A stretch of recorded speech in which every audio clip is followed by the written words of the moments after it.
Oh, what a treat I have for all of you this morning. I'm here with Chef Joly from the Mirabelle. If you have ever driven into Beaver Creek, just on the left-hand side, past the gates, is the home of the Mirabelle. It's one of the original structures to Beaver Creek, We're very fortunate with that, absolutely. Mirabelle was really the only ranch house left in the valley. The only ranch house left in the valley. We converted that to a restaurant back in '82, and my wife and I, we buy the business in '99. I mean, we feel very fortunate for what we do. It's very kind of homey and very, and the thing is very easy to get in and out. We have our own parking lot, and sometimes you're just so frustrated when you go somewhere, you have to park in the strip too and walk.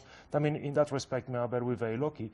We're doing a little gazpacho today. I think Mirabelle food is very authentic. We have our own greenhouse, we have our own garden in the back. I mean, it's really a little bit like, I would say in a simple way, the right way to do the restaurant business, But, the reality is really expensive to do in this area. I mean, the real estate is really expensive. I mean, for a restaurant to own 1 acre in the base of Beaver Creek Resort is a big commitment. And we've been very fortunate to have that. And that's why I think, in that respect, we're very unique in the way we process the food or the way we go after the food.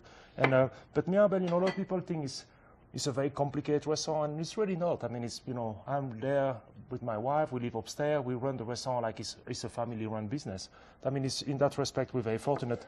What we're doing today is a little gazpacho. I love it. We get Colorado tomato, and what I do is I just take some cucumber, some shallot, a little bit bell pepper, and I marinate kind of everything in a large bowl like this. And I let him set probably with some little sea sand overnight, let that all the flavor mix together. And after that, when it's marinade, I just blend everything, in a mixing bowl. The secret, little bit behind the gazpacho, is my little vegetable jus. And what I do is I take all the sparsi stem and basil stem, and I boil it, in water, and I kind of do like a vegetarian concentration. And that kind of give the bowl of the flavor for the gazpacho. I love that you make it sound so easy, but I know that it's not. I know that you have some extra special touches that you put on things. But a lot of time I think cooking, people in this country overcomplicate cooking. Cooking is very simple. You have to find the really best ingredient you can get and just bring them up to what they need to be. And that's really where people get, lost in the process, because they try to overcomplicate. My old chef, my old mentor always say, you take one ingredient, you add 3 flavors, and that's a dish. And sometimes, I think people, try to create it and overcomplicate. I mean, look at just, to be honest, look at some menu. You go to some restaurant, you have to be an engineer to understand what you're going to eat, Yes, and exactly. it's like, and I mean, it even happened to me as a chef. I just say, holy crap, what they try to do here? It's like, get me a translation book, because I don't understand what you mean by that menu, And that's why I think the whole philosophy of Mirabelle is take sample, keep the way it's supposed to be, give the very best to you can, and and it's been working great. I mean, we're a very popular restaurant, and we're very limited. I mean, it's like in that respect, it's I think a lot of people think Mirabelle is so expensive, but go eat a hamburger, you're going to spend $20. You're going to come to Mirabelle, you're going to spend $28. Is that expensive? I don't know. I mean, it's like I think it's more about we're not here for the short term. We been in business since '91, and in the restaurant himself since '82, and we're not going anywhere, because that's kind of the idea, and that's why I say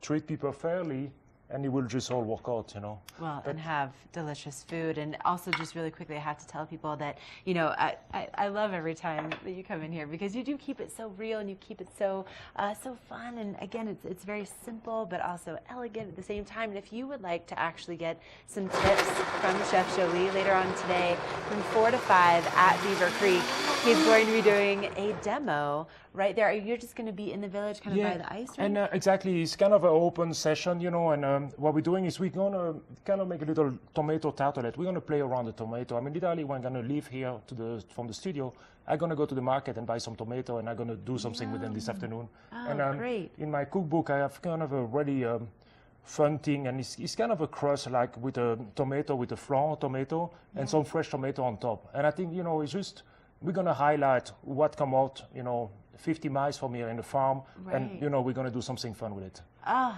so fun. So again, from 4 to 5 at Beaver Creek, doing a live cooking demo so you can experience this for yourself. And oh my gosh, this smells Yeah, it's a lot of fantastic. flavor. And like I said, I mean, when you know, if you put the sea salt in that marinade, it comes much more redder because all that juice kind of come. This is kind of a little bit, kind of a short way to do it. Yeah, it's for but TV. you can smell just the, you know, the perfume and the aroma coming out of it. And that's what I like, you know, when I do cooking demo.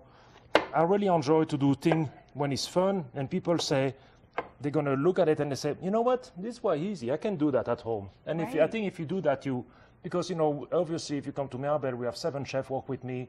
You know, it's a whole seconds of thing. And if you overcomplicate those things, you lost people. You know, you just say, I don't want to cook. Let me just go to Mirabelle and be done with it. But I think, you know, for me, a cooking demo is more about show people it's really nothing to it, you know. And I think that's kind of the joy of cooking, honestly. Yeah. If you take that away, you kind of lose all the, you see, and we have, like, to make it fun, we have some heirloom carrot. And I'm just going to put, you know, tomato and carrot almost go together because it's kind of, you know, it's a little sweet. Yeah. This is so gorgeous. All right, we're going to continue with Chef Joly in just a minute, but first let's take a quick break, check in with your weather, and we'll be back with the plated final gazpacho.